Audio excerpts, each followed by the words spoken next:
আমার প্রিয় শিক্ষার্থীরা, আজ আমরা অবগত হতে যাচ্ছি ইউজ অফ পারফেক্ট পার্টিসিপল, অর্থাৎ আমাদের লেখালেখির প্রয়োজনে অথবা কথা বলার প্রয়োজনে কিভাবে আমরা পারফেক্ট পার্টিসিপলকে অ্যাপ্রোপ্রিয়েটলি ব্যবহার করতে পারি। অ্যাট দ্য সেম টাইম কত ধরনের পারফেক্ট পার্টিসিপল আছে, কিভাবে আমরা সেগুলোকে ব্যবহার করতে পারি অ্যাক্টিভ সেন্সে, প্যাসিভ সেন্সে, সব ব্যাপারে আজ আমরা অবগত হব। বিশেষ করে অ্যাডভান্স লেভেলে যখন আপনি পড়তে যাবেন, তখন আপনি এই ব্যবহারটা অনেক বেশি লক্ষ্য করবেন। আমরা আজ দেখব অ্যাক্টিভ পারফেক্ট পার্টিসিপল, অর্থাৎ অ্যাক্টিভ সেন্সে পারফেক্ট পার্টিসিপল, প্যাসিভ সেন্সে perfect participle. Then we see আমরা এটাও দেখব যে নেগেটিভ সেন্সে পারফেক্ট পার্টিসিপল। ওকে? এবং সর্বশেষে আমরা দেখব অ্যাজ এ পোস্ট মডিফায়ার হিসেবে পারফেক্ট পার্টিসিপলের ব্যবহার। তাহলে আর দেরি কেন? ভিডিওটি শেষ পর্যন্ত দেখে আপনার জন্য রাখা কাজ আপনি করে দিবেন। ইতিমধ্যেই আমরা পূর্ববর্তী সময়ে একটি ক্লাস আমরা নিয়েছিলাম এটার উপর। তবে আজ আমরা পুঙ্খানুপুঙ্খরূপে আরো ডিটেইলস দেখার চেষ্টা করব। ওকে? হিয়ার উই সি আমরা এক কাজ করতে পারি। আমাদের মানে বোঝার সুবিধার্থে আমরা এই অংশটুকু জাস্ট একটু সময় নিয়ে আলোচনা করতে পারি। তাহলেই এনাফ। অর্থাৎ পারফেক্ট পার্টিসিপল একটা আমরা বলতে পারি একটা বড় টপিক। যদিও অ্যাজ এ গ্রামার হিসেবে খুবই ছোট টপিক। কিন্তু লেখালেখির প্রয়োজনে এটা একটি বড় টপিক। এখন আমরা কি করতে পারি? আমাদের সুবিধার্থে অনেক বেশি ছোট করে ফেলতে পারি। জাস্ট এই যে এতটুকু এনাফ। এখানে লক্ষ্য করুন, এতটুকু এনাফ। অর্থাৎ এইটুকু ভালো করে আপনি যদি অনুধাবন করতে পারেন, তাহলে এইখানকার যত আলোচনা আছে এমনিতেই হয়ে যাবে। ওকে? তাহলে আর দেরি কেন? আমরা শুরু করতে পারি। দেখুন, এখানে আমি বলেছি যে এইটুকু এনাফ এইজন্য যে জাস্ট একটু লক্ষ্য করুন। প্রথমত আপনাকে আমাকে বুঝতে হবে পারফেক্ট পার্টিসিপল আসলে ব্যাপারটা কি? পারফেক্ট পার্টিসিপল মূলত আমরা এইভাবে লক্ষ্য করব, হ্যাভিং প্লাস কি হবে? V3 হবে। এটা জাস্ট মাথায় রাখবেন। এই হচ্ছে পারফেক্ট পার্টিসিপল। ওকে। এখন এই পারফেক্ট পার্টিসিপল যখন আমরা ব্যবহার করব, তখন বাংলায় ৩ ভাবে অর্থ প্রদান করে। এদিকে লক্ষ্য করুন। আয়, আতে, আর পর। আর এইদিকে লক্ষ্য করুন, ঠিক এর পরেই যেহেতু ভার্বের পাস্ট পার্টিসিপল ফর্ম আসবে, এমনিতে স্বাভাবিক অর্থে সেই এর অর্থটা কি? সেই। এর অর্থটা হচ্ছে বলা। তাই তো? এখন যখন আমি having said বলছি, তার অর্থটা হচ্ছে বলায়। কারণ এইটার সাথে লক্ষ্য করুন, আয়। আবারও বলাতে, অর্থাৎ ৩ ভাবে অর্থ দিবে আতে, বলাতে। এরপরে বলার পর, অর্থাৎ এরকমভাবে অর্থ দিচ্ছে। আমি বোঝাতে পারলাম কি? আবারও দেখিয়ে দিচ্ছি। অর্থাৎ having মূলত যখন as এ পারফেক্ট পার্টিসিপল হিসেবে ব্যবহার হবে, অর্থাৎ having এর পর V3, তার মানে ৩ ভাবে অর্থ দিবে। একটা হচ্ছে মানে বাংলা কাজের শেষে আয় থাকবে, আতে থাকবে, আর পর থাকবে। তার মানে এখানে লক্ষ্য করুন, আমি having said যখন বলেছি, বলায়, বলাতে, বলার পর। আবার having gone যখন বলেছি, যাওয়ায়, যাওয়াতে, যাওয়ার পর।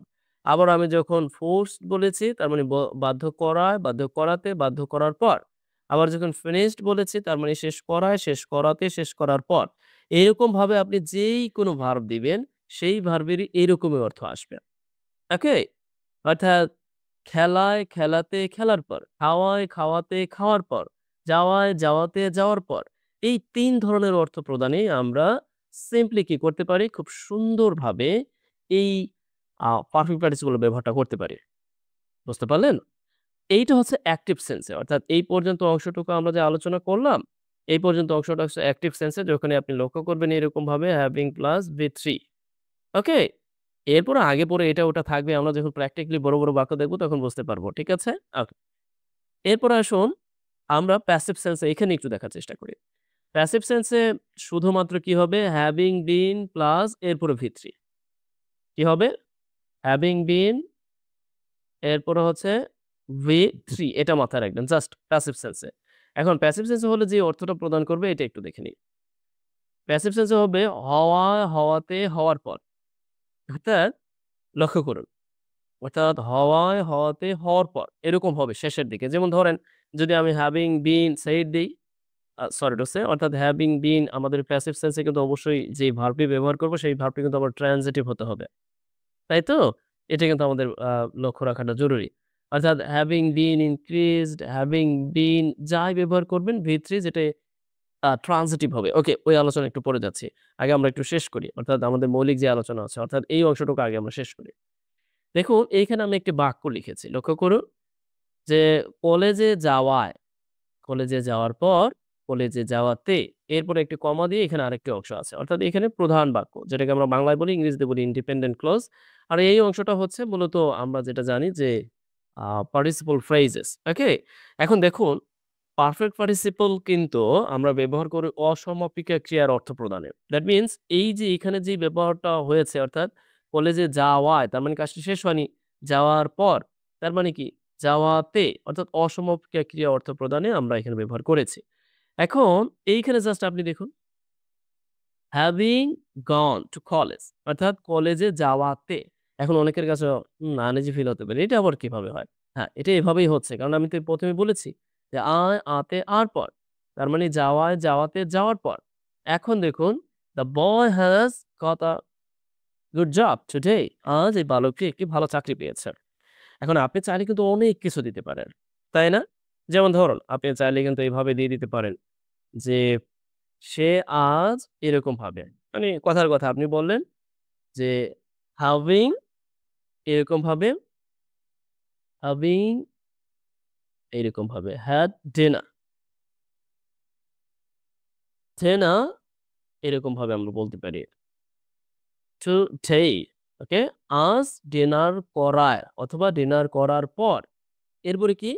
আমরা বললাম যে he will fly to Singapore,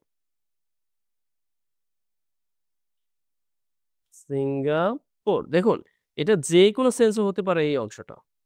মানে এই বাক্যটা যেকোনো টেন্সই হতে পারে। এটা নিয়ে আপনাকে ভাবতে হবে না।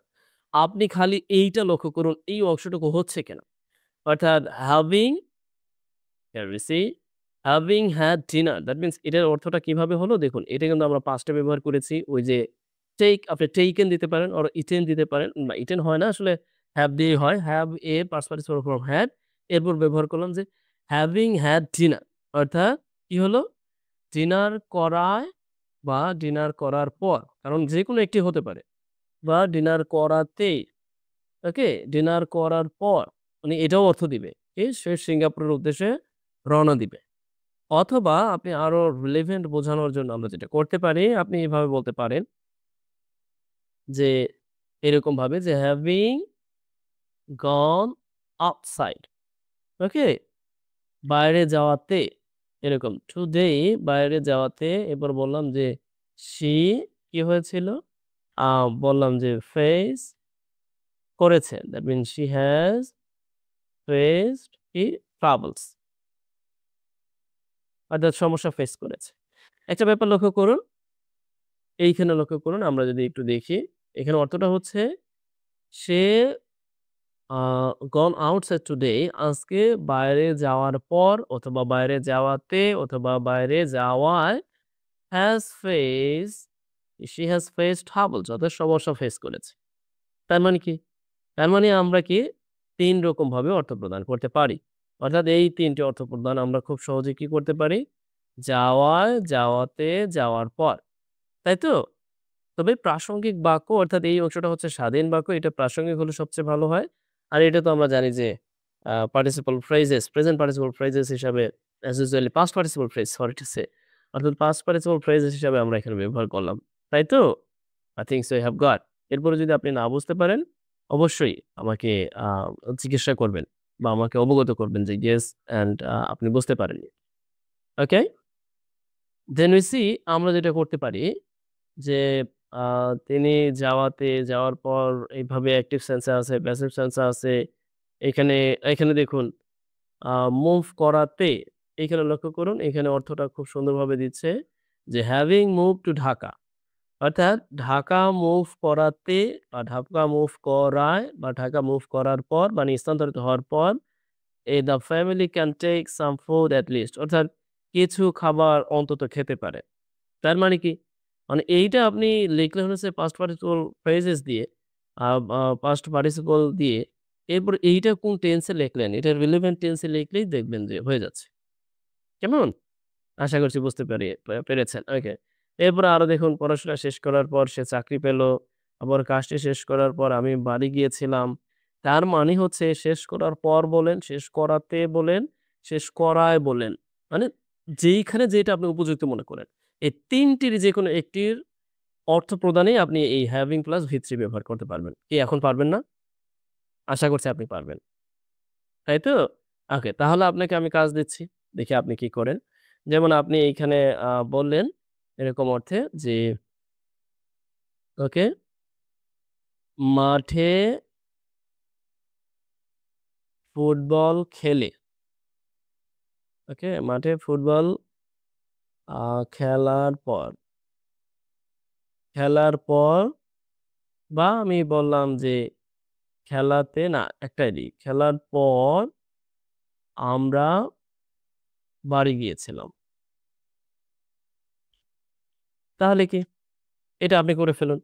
যে মাঠে ফুটবল খেলার পর আমরা বাড়ি গিয়েছিলাম। অথবা মাঠে ফুটবল খেলাতে কেউ আমাদের রাগ করলো। অথবা মাঠে ফুটবল খেলায় কেউ আমাদের কি? দৌড়ানি দিল। মানে যাই বলেন না কেন। আপনি তাহলে এটা সিম্পলি করে ফেলুন। তাহলে আর দেরি কেন? এটা করে ফেলুন। এরপরে আমরা দেখার চেষ্টা করি প্যাসিভ সেন্স। আসলে প্যাসিভ সেন্স এর ব্যাপারটা হচ্ছে এটা কিন্তু অ্যাক্টিভ সেন্স এ দেখলাম আমরা।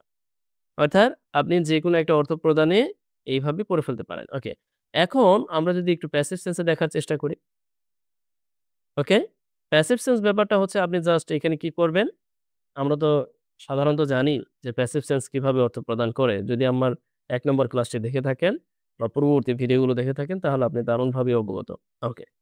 ইতিমধ্যে আমি বলেছি প্যাসিভ সেন্স হওয়ায়, হওয়াতে, হওয়ার পর এই ৩ রকম ভাবে অর্থ প্রদান করে। অর্থাৎ সেই ক্ষেত্রে আপনি কি করবেন? প্যাসিভ সেন্স এ আপনার যেই অবজেক্ট অর্থাৎ যেইটা শেষ হবে বা যেইটা মানে যেটা মূলত অবজেক্ট আরকি। এইখানে আমরা অবজেক্ট কিন্তু শেষের দিকে দেখব।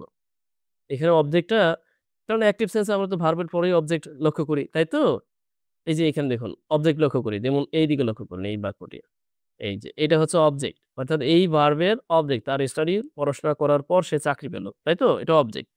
কিন্তু এই অবজেক্টের প্যাসিভ সেন্সে কি শুরুতে বসবে? মানে আমরা তো জানি যে প্যাসিভ সেন্সে কি হয়? শুরুতে বসে। ওকে। এইখানে একটু ব্যাপার লক্ষ্য করুন। আমরা যদি সিম্পলি দেখার চেষ্টা করি যে দ্যা ওয়ার্ড। এখন কথা হলো কখন আপনি বুঝবেন যে এটা অ্যাক্টিভ, কখন বুঝবেন প্যাসিভ? দেখুন আমরা স্বভাবতই জানি যখন আমরা এরকমভাবে দেখব যে বাক্যে যিনি কাজটি করবেন তিনি মূলত কি? অর্থাৎ তিনি মূলত যদি সরাসরি ইঙ্গিত না দেন যে তিনি কাজটি করেননি, ওকে? অর্থাৎ সেই ক্ষেত্রে অন্য কাউকে দিয়ে করিয়েছেন বা এমনি কাজটি হয়েছে সেই সেন্স প্রদানে আমরা প্যাসিভ ব্যবহার করি। আমি একটি উদাহরণ দিলে আপনারা এটা হয়তোবা আরো সাবলীলভাবে বুঝতে পারবেন। দেখুন আমি এখানে সিম্পলি বললাম যে, "the work having been completed" কাজটি শেষ হওয়ায় বা কাজটি শেষ হওয়াতে বা কাজটি শেষ হওয়ার পর আমি বাড়ি গেলাম। এখন এই কাজটি আদতে কে করেছে এটা কিন্তু নির্দিষ্ট না। এআই কিন্তু বলেনি যে, "আমি কাজটি শেষ করেছি।" এটা কিন্তু না। এখানে হচ্ছে কাজটি শেষ হওয়ার পর। তার মানে কি? কাজটি অন্য কেউ করেছে বা সে অন্য কাউকে দিয়ে করিয়েছে বা হোক না, যাই হোক না কেন। মানে এখানে ধরুন আপনি খেলা দেখতে গিয়েছেন, আপনি বললেন যে, ফুটবল খেলা শেষ হওয়ার পর কি? আমি বাড়ি গেলাম। তার মানে কি ফুটবল খেলাটা আদতে কে খেলেছে? অনির্দিষ্ট। এখন যেহেতু হওয়ার পর এসেছে, কারণ আমি তো বলেছি ইতিমধ্যে, হওয়ায়, হওয়াতে, হওয়ার পর আসলেই আপনি কি করবেন? সেটাকে প্যাসিভ করবেন। এখানে ফুটবল খেলা, এরপরে হ্যাভিং বিন কমপ্লিটেড এরপরে কি? এভাবে দিয়ে দিবেন এই অংশটা। অর্থাৎ প্রধান বাক্যটা এভাবে লিখে দিবেন। কি বুঝতে পারলেন এখন? অর্থাৎ এটাকে প্যাসিভ কিভাবে হবে সহজে বোঝার জন্য হওয়াতে, হওয়ার পর হওয়া এটা হলেই হবে। আর কোন কথা নেই। তাহলে হয়ে গেল। এটা কি আর বেশি কষ্ট হবে? না, মোটেও কষ্ট হবে না। এটা আপনারা করে ফেলবেন। ওকে। এরপরে আপনার জন্য কাজ হচ্ছে এই অংশটা লক্ষ্য করুন। আমি বলেছি জলবায়ু মারাত্মকভাবে পরিবর্তিত হওয়ায় মানে পরিবর্তিত হওয়ায় হয়েছে আরকি। হওয়ার কারণে যাই হোক বাংলাদেশ উপকূলে বসবাস করা লাখ, লাখ মানুষ প্রতি বছর স্থানান্তরিত হয়। আমি আশা করছি এটা আপনি পারবেন। খুব সহজেই পারবেন। তাই তো? এটা বেশি একটা ইয়া হবে না। অর্থাৎ এখানে মূলত পরিবর্তিত হওয়ার কাজটি কি? মানে মানে আবহাওয়া পরিবর্তিত হওয়ার কাজটি কিন্তু এই মানুষগুলো করছে না। তার মানে কি? প্যাসিভ সেন্স এ হবে। সেই ক্ষেত্রে আপনি হওয়ায়, হওয়াতে, হওয়ার পর হলে কিভাবে করবেন এটি ইতিমধ্যে বলে দিয়েছি। এরপরে নেগেটিভ। নেগেটিভ আসলে কিছুই না। অ্যাক্টিভ এবং প্যাসিভ যাই হোক না কেন আপনি খালি নট বসিয়ে দিবেন। এই হ্যাভিং এর পূর্বে। আর কোন কথা নেই। অর্থাৎ নেগেটিভ অর্থ দিতে হলে আপনি হ্যাভিং এর পূর্বে নট বসিয়ে দিবেন হয়ে গেল। এই যে এভাবে নট বসিয়ে দিন হয়ে গেল।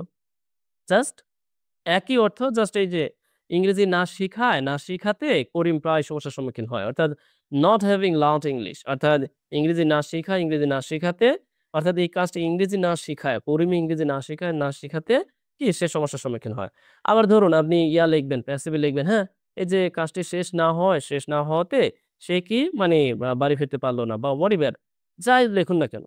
তার মানে হচ্ছে অ্যাক্টিভ প্যাসিভ যেটাই হোক না কেন আপনার মূল উদ্দেশ্য থাকবে এখানে কি? মূল উদ্দেশ্য থাকবে হচ্ছে এই আ মানে এই বিষয়টি আছে কিনা। মূল উদ্দেশ্য থাকবে আপনি কি করবেন? সিম্পলি এই হ্যাভিং এর সাথে আপনি নট ব্যবহার করে দিবেন। অর্থাৎ নেগেটিভ সেন্স এ।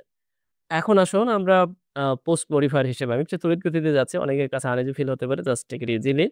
আর এই তো এ পর্যায়ে একটু বলি যে কেউ যদি আ এই নোটগুলো পেতে চান অর্থাৎ সহজ ও সাবলীলভাবে নোটগুলো পেতে চান এবং এই সম্পর্কিত আরো বিস্তারিত জানতে চান, তাহলে আপনাকে আমার সেই আ সামান্য একটি ফি দিয়ে আমার যে রেকর্ডেড কোর্স আছে সেই কোর্সে ভর্তি হতে হবে। জাস্ট এতটুক না করলেই নয়। আসলে আমি তো আপনাদের সব দিয়েই দিচ্ছি। আপনার জাস্ট ওকে এই কাজটা বেসিস এ আবার কাজ ওকে। ডিজিটাল স্টাডি এবং ট্র্যাডিশনাল স্টাডি বেস এখানে অনেক কাজ আছে এবং সেই ভিত্তিতে এখানে অনেক ভোকাবুলারি দেওয়া আছে। অর্থাৎ যাতে করে আপনি খুব সহজে লিখতে পারেন। ওকে আমরা এইখানে না, আমরা এইখানে আলোচনা করি। অর্থাৎ এস এ পোস্ট মডিফায়ার হিসেবে কি করবেন আপনি? পোস্ট মডিফায়ার হিসেবে যেটা করবেন, আপনি এই সাবজেক্ট এখানে ব্যবহার হবে হ্যাভিং কুক অর্থাৎ এখানে মূলত কিছু ব্যাপার উহ্য থাকবে। আমরা কিন্তু জানি ওই যে আ relative clause or adjective clause আমরা উহ্য রেখে যে কাজগুলো করি। অর্থাৎ এইখানে লক্ষ্য করুন, যখন আমরা এইভাবে লক্ষ্য করছি যে মেয়েটি অর্থাৎ যে মেয়েটি এইরকম অর্থপ্রদান নেই। অর্থাৎ মেয়েটি যে রান্না করেছে সুন্দর রান্না করেছে। আর সে বিখ্যাত রেস্তোরাঁর শেফ। এটা একটু বুঝতে আপনার কাছে একটু খটকা লেগে যেতে পারে। আপাতত দৃষ্টিতে আপনি যেটা করতে পারেন, এটাকে এভয়েড করে আপাতত দৃষ্টিতে এভয়েড করুন। কারণ এখনই আপনি যদি এটা পড়েন বা জানেন তাহলে একটু আ আনইজি ফিল হতে পারে। কারণ এই ২ টা থেকে এটা একটু আলাদা। এটার ব্যবহারটা তেমন নাই। তবে এই ২ টার ব্যবহার অপেক্ষাকৃত বেশি। যেমন নেগেটিভ পার্টিসিপল আর প্যাসিভ সেন্স এ পাস্ট পারফেক্ট পার্টিসিপল আর পজিটিভ সেন্স এ অর্থাৎ পারফেক্ট পার্টিসিপল অ্যাক্টিভ সেন্স এ। এই ২ টার ব্যবহারটা আগে জানুন, শিখুন। আর আপনার জন্য রাখা ২ টি কাজ করুন। আ তাহলে আজ এই পর্যন্তই। আর যদি আপনি ভিডিওটি আপনার কাছে ভালো লাগে অবশ্যই লাইক কমেন্ট শেয়ার দিয়ে সঙ্গে থাকবেন এবং অপরকে দেখার সুযোগ করে দিবেন। আজ এই পর্যন্তই ভালো থাকুন। Best wishes for you. আর অবশ্যই আপনি কমেন্ট দেখতে পারেন এবং কমেন্ট করতে পারেন। তাতে করে আপনার ইংরেজি লেখা, বলা ও যেকোনো ইচ্ছাই হোক না কেন তা পূরণ হবে আশা করি। ওকে আজ এ পর্যন্তই ভালো থাকুন। Best wishes for you.